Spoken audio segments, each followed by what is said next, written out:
atmosphere, up where the air is clear.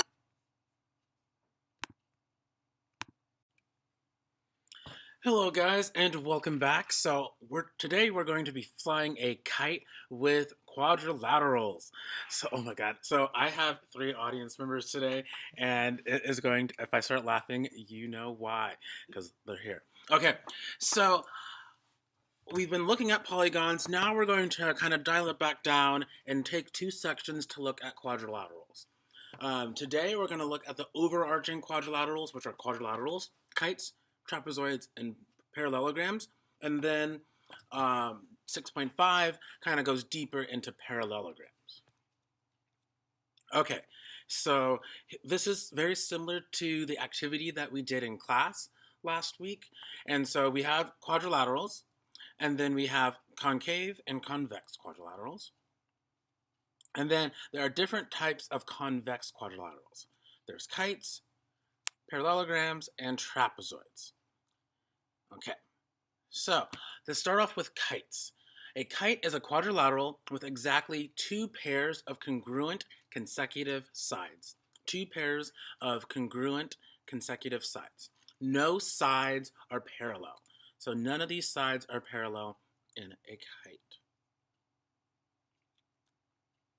So here, let's find the length of all of the sides of this kite.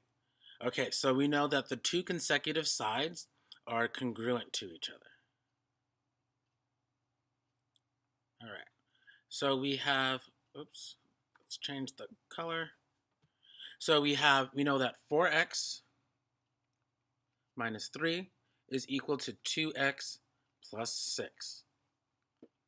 So we can subtract 2x on both sides and add 3 on both sides. So we get 2x equals 9, and then x equals 4.5. So we know x is 4.5. So 2 times 4.5 is 9, and 9 plus 6 is 15.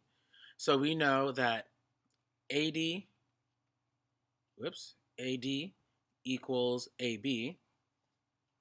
which equals 15.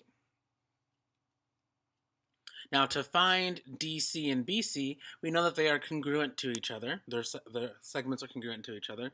So we need to insert or substitute in 4.5 in for x. So we get 4.5 minus 5 minus 3 is equal to 1.5. So DC in this case is equal to BC, which is equal to 1.5. Oops.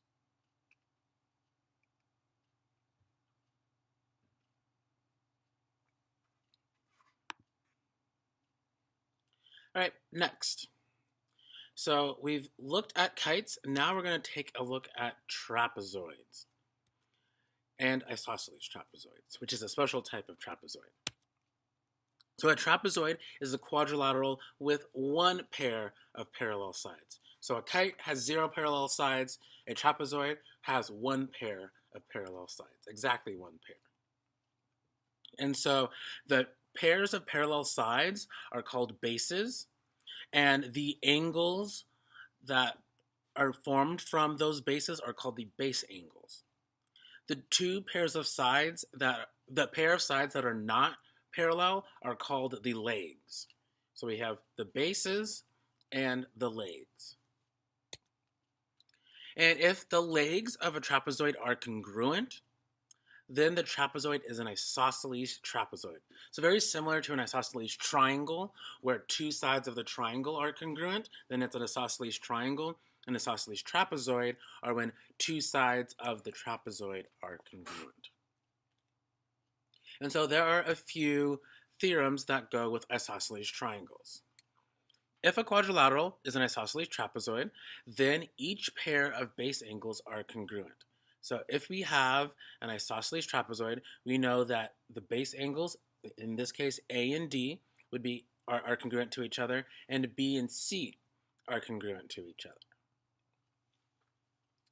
And if a trapezoid has one pair of congruent base angles, then the trapezoid is isosceles.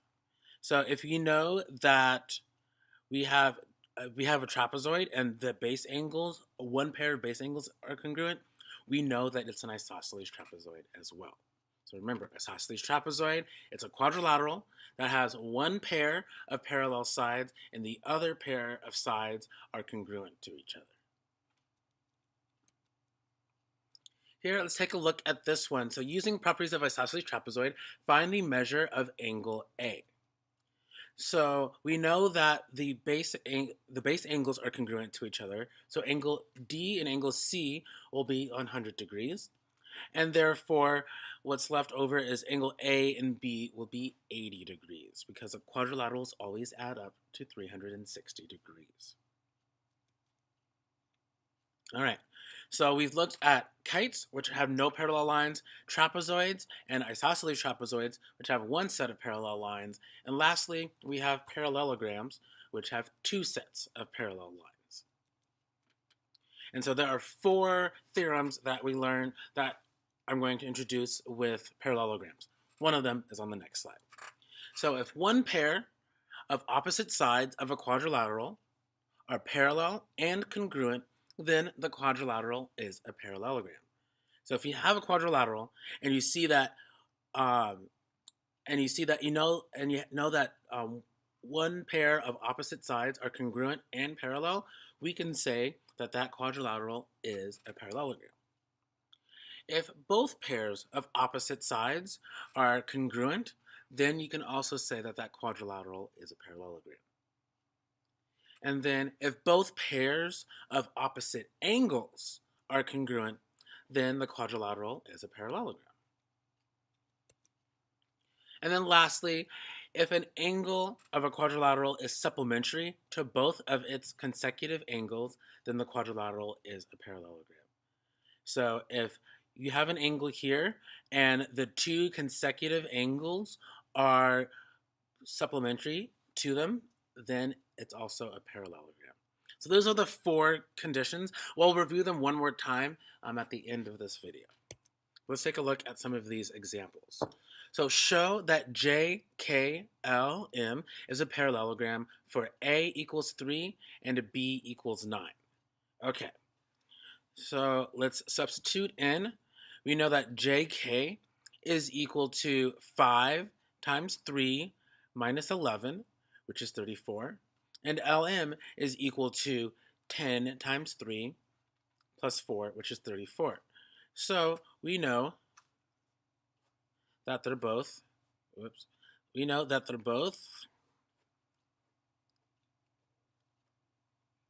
congruent.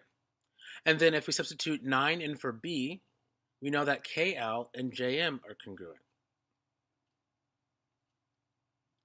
So since we have two pairs of opposite sides that are congruent, we know that this quadrilateral is a parallelogram.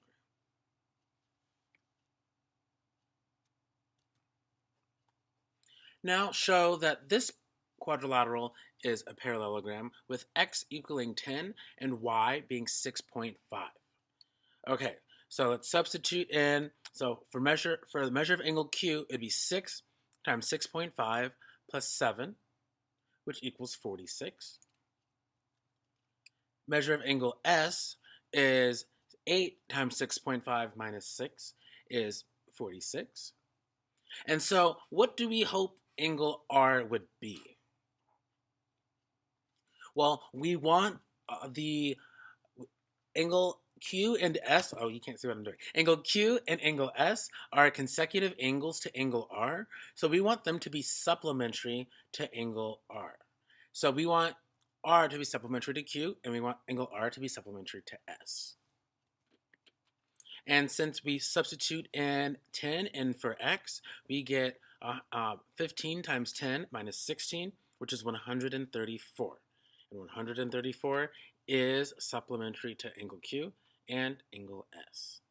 So PQRS is a parallelogram because angle R is supplementary to both of its consecutive angles, Q and S. Determine if the quadrilateral must be a parallelogram. So this is using the same theorem that we just did before. So we have an angle and it's two consecutive angles. Are they supplementary with each other? Yes, indeed, they are.